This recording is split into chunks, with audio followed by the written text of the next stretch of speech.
नमस्कार, आप देख रहे हैं हिंद भारत और मैं हूं आपके साथी योगेश शर्मा। ब्रिटिश लोगों के आने से पहले भारत की तस्वीर कुछ अलग ही थी, लेकिन व्यापार करने आए ब्रिटिश लोगों ने धीरे धीरे भारत पर कब्जा किया और 200 साल तक राज किया। इस दौरान भारत के किसी भी क्षेत्र पर निर्णय लेने का अधिकार केवल ब्रिटेन के शाही परिवार को ही था और उन्हीं के नियुक्त किए गए कमांडर और उच्च अधिकारी भारत आते थे और भारत की कानून प्रणाली को नियंत्रित करते थे। लेकिन भारत के कई स्वतंत्रता सेनानियों ने अपने देश को आज़ादी दिलाने के लिए खूब संघर्ष किया और साल 15 अगस्त 1947 को हमारा देश आज़ाद हो गया। हालांकि ब्रिटेन के गुलाम देशों में केवल भारत या पाकिस्तान ही शामिल नहीं था, इसके अलावा कई और भी देश थे जो ब्रिटेन के गुलाम थे। और हैरानी की बात यह है कि आज भी बहुत सारे देश ब्रिटेन के गुलाम हैं।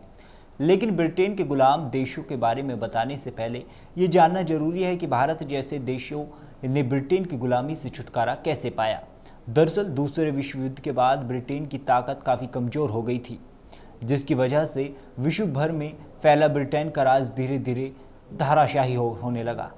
गुलाम देशों ने ब्रिटेन के अत्याचारों के खिलाफ आवाज़ उठाना शुरू कर दिया और ब्रिटेन के गुलाम देश आज़ाद हो गए। हालांकि विश्व में 15 देश आज भी ब्रिटेन के अधीन हैं, जहां पर आज भी ब्रिटिश महारानी राष्ट्र प्रमुख मानी जाती हैं। चलिए आपको बताते हैं कौन से वो देश हैं जहां आज भी ब्रिटेन का राज चलता है, जो आज भी ब्रिटेन के अंतर्गत आते हैं।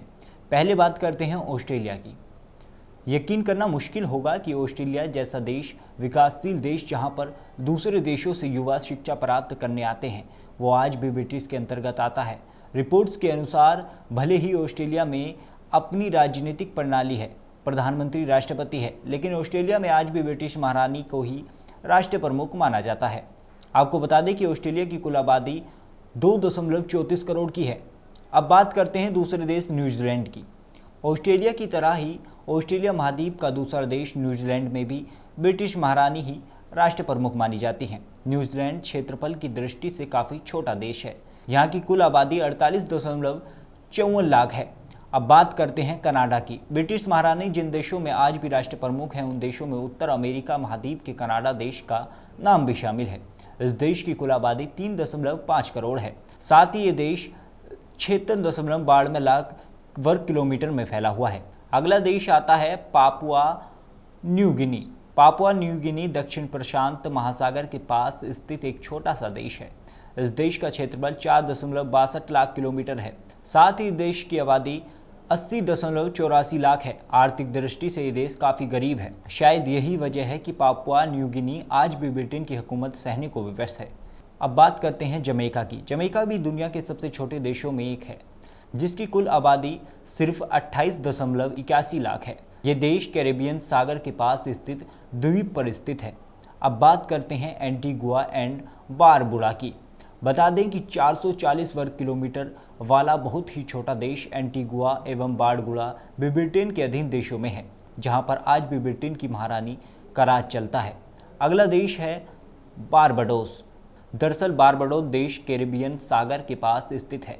इस देश की आबादी भी केवल 3 लाख के करीब है।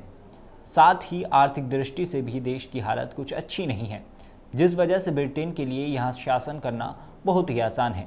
बात करते हैं बेलीज की। बेलीज उत्तर अमेरिका महाद्वीप में मेक्सिको का पड़ोसी देश है। इस देश की आबादी 3.87 लाख है। अगला देश है बहामस। बहामस अटलांटिक महासागर के पास 13.87 हजार किलोमीटर में स्थित एक देश है। बहामस प्राकृतिक खूबसूरती की भरमार है, लेकिन छोटा सा देश होने और सैन्य शक्ति से कमजोर होने के कारण इस देश का अपना पीएम होने के बावजूद इस देश की राष्ट्रीय अध्यक्ष ब्रिटेन की महारानी हैं।